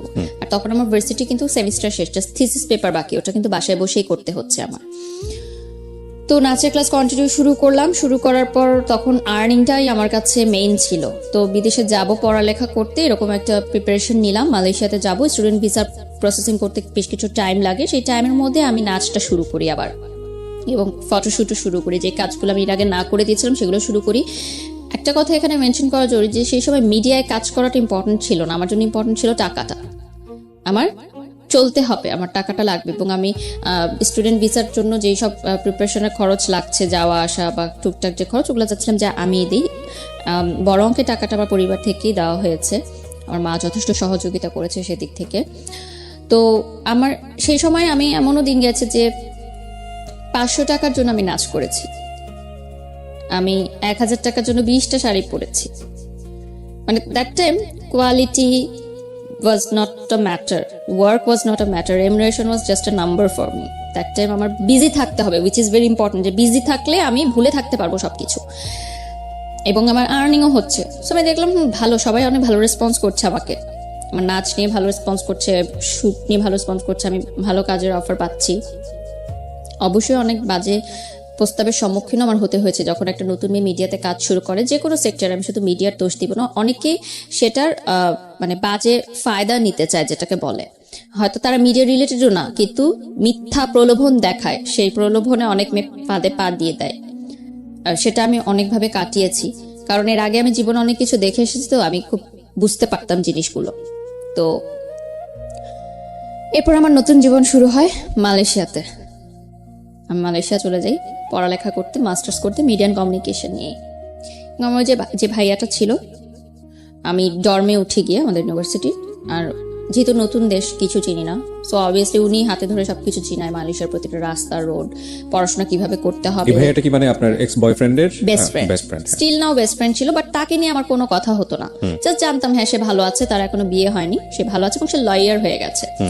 এখানে একটা টুইস্ট হচ্ছে যে মালয়েশিয়াতে যাওয়ার আগে, স্টুডেন্ট ভিসা নেওয়ার আগে, যখন আমি এয়ারপোর্টটা পার হবো, আমার কিন্তু পাসপোর্টে আমি মানে সিঙ্গেল করেছিলাম পাসপোর্টটা, তো তার আগে আমার ডিভোর্স দেওয়াটা জরুরি ছিল।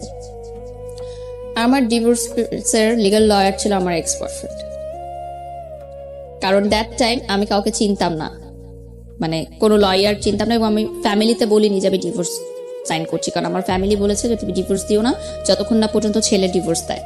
এবং একটা কথা যে আমার দেনমোহর, কাবিননামা কোনো টাকাই আমার শ্বশুর ভাই বা আমার হাজবেন্ড পরিশোধ করেনি। যাই হোক, ওইটা আলাদা একটা চ্যাপ্টার, কিন্তু আমার কাছে এখানে